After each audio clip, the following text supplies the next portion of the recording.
Salutations fraternelles à vous tous et à vous toutes qui nous suivez. Que le Seigneur vous bénisse. Nous allons prier l'Éternel.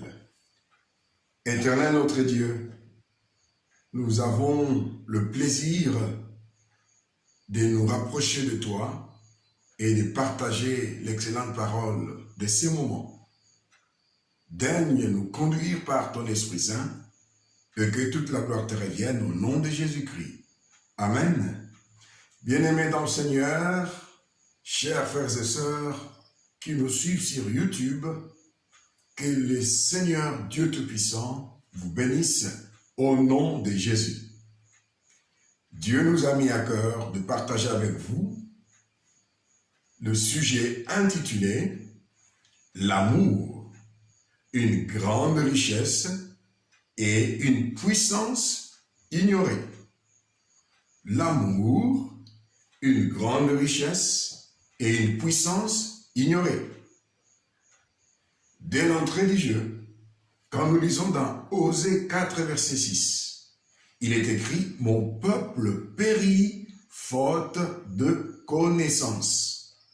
Mon peuple périt faute de connaissance. En d'autres termes, si mon peuple périt, c'est parce qu'il y a l'ignorance en lui. Ça veut dire, l'ignorance n'est pas à aimer.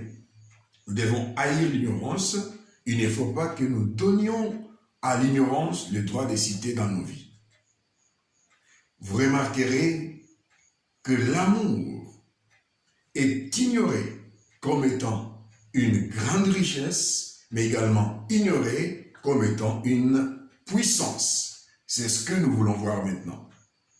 Bien-aimés dans le Seigneur, pourquoi dit-on que l'amour est une grande richesse? Avant d'y arriver, de quel amour s'agit-il?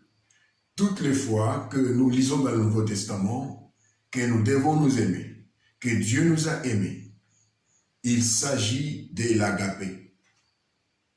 Et cet amour agapé, d'après Romains 5,5, il a été répandu dans nos cœurs. Dans l'amour de Dieu, l'agapé, a été répandu dans nos cœurs par le Saint-Esprit.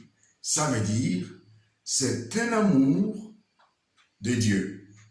L'amour de Dieu, il s'agit de celui-là que nous sommes en train de parler, qui est une grande richesse, mais également une puissance. Les autres amours que nous connaissons, l'éros, le philia, les storges, ce sont des amours naturels.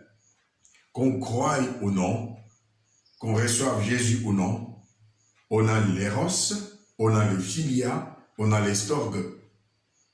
Mais l'amour agapé, ça c'est exclusivement réservé à ceux qui ont le Saint-Esprit. Et qui ont reçu le Saint-Esprit, c'est tous ceux-là qui ont accepté Jésus comme Seigneur et Sauveur. Car le Saint-Esprit rend témoignage à notre esprit que nous sommes des enfants de Dieu. Et tous ceux qui sont conduits par l'Esprit sont fils de Dieu. Amour comme une grande richesse. Pourquoi disons-nous que l'amour est une grande richesse ignorée? Bien aimé, c'est simplement parce que la Bible dit dans 1 Jean 4, verset 8, « Celui qui n'aime pas n'a pas connu Dieu, car Dieu est amour. » Si Dieu est amour, Dieu est agapé, ça veut dire que l'amour est identifié à Dieu. C'est une grande richesse. Si Dieu est identifié à l'amour, ça veut dire que l'amour, c'est pas quelque chose à minimiser. Mais plusieurs nous ignorons que l'amour, l'agapé, c'est vraiment une grande richesse. Alors, maintenant, l'amour comme puissance ignorée. La Bible nous dit, lorsque le monde entier était perdu, séparé de Dieu, pour que Dieu se réconcilie avec l'humanité, avec le monde, c'est l'amour qui lui a permis. Ainsi, Jean 3, verset 16 nous dit, « Car Dieu a tant aimé le monde, qu'il a donné son Fils unique. » C'est à cause de l'amour que Dieu a donné son Fils unique. Nous savons que la puissance, c'est ce qui permet, ce qui rend capable de faire quelque chose. Donc l'amour est une puissance parce qu'il a d'abord permis à Dieu lui-même, l'être créateur, de sauver l'humanité en donnant son Fils unique. C'est pas tout. Et pour nous, Jésus a reçu la question d'un docteur de la loi dans Matthieu 22, 35 à 40. Le maître de la loi, le docteur de la loi, a demandé à Jésus quel était le plus grand commandement de la loi. Jésus va résumer toute la loi de Moïse et les prophètes en 2 commandements. Le premier, tu aimeras le Seigneur ton Dieu de tout ton corps, de toute ton âme, de toute ta pensée, de toute ton intelligence. Le premier, voici le second qui lui est semblable, tu aimeras ton prochain comme toi-même. De ces 2 commandements dépendent toute la loi de Moïse et les prophètes. Ça veut dire, c'est par l'amour qu'un homme faible que je suis, je peux parvenir à accomplir la loi. Parce que quand nous regardons la loi de Moïse, contenue dans Exode 20, il y a 2 objets dans cette loi. Il y a Dieu d'un côté et de l'autre, il y a le semblable. Dans le semblable, nous avons les parents et nous avons le prochain. Ainsi, si on aime Dieu, on ne se fera pas d'image taillée. On n'aura pas d'idole. On respectera le jour de sabbat. On ne prononcera pas le nom de Dieu en vain. Et si on aime les semblables, là on respectera, on honorera son père et sa mère, on ne tuera pas le prochain, on ne fera pas de faux témoignages contre son prochain, et on ne dérobera pas ce qui appartient au prochain. Donc nous voyons 2 objets et grâce à l'amour, nous parviendrons à accomplir toute la loi de Moïse et les prophètes. Donc l'amour, c'est donc une puissance.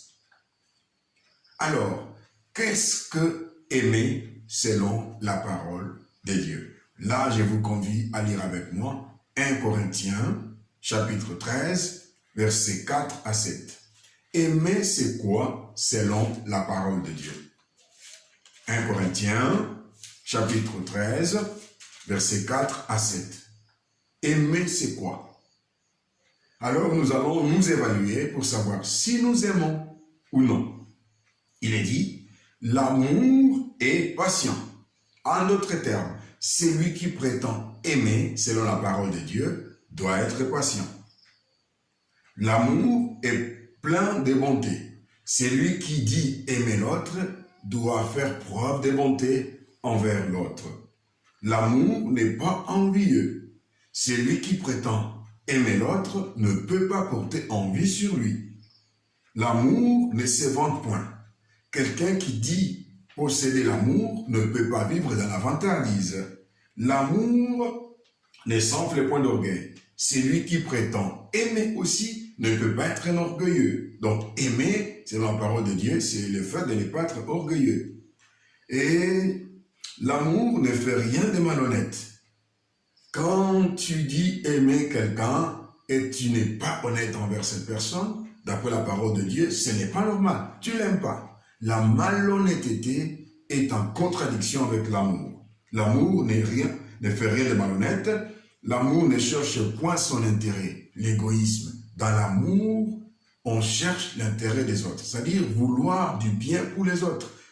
Chercher à ce que les autres aillent plus loin que vous-même, que soi-même. C'est ça l'amour. Mais il y a des gens qui vous disent qu'ils vous aiment, mais ils sont là à mettre des bâtons dans vos roues. Ça, ce n'est pas l'amour.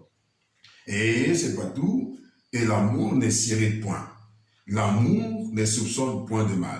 C'est-à-dire, celui qui aime ne s'irrite point, il ne soupçonne point de mal. L'amour ne se réjouit pas de l'injustice. Celui qui aime les autres ne peut jamais leur faire subir de l'injustice. Ils doivent être justes envers les autres. Mais l'amour se réjouit de la vérité. Il y en a qui disent qu'ils vous aiment, mais ils vous mentent tout le temps. Ce n'est pas vrai. Ça, ce n'est pas de l'amour. Et l'amour excuse tout. Excusez ou pardonne tout. Celui qui aime est prêt à pardonner. Si quelqu'un vous dit qu'il vous aime, mais il n'est pas capable de vous pardonner, ça, ce n'est pas de l'amour. Ou encore, il n'est pas capable de demander pardon lorsqu'il a mal agi, il n'a pas encore l'amour selon la parole de Dieu. L'amour croit tout, l'amour espère tout, l'amour supporte tout. Voilà, c'est ça, aimer selon la parole de Dieu. C'est-à-dire, si vous qui dites que vous aimez l'autre, mais vous ne vivez pas ça, selon la parole de Dieu, vous n'aimez pas encore.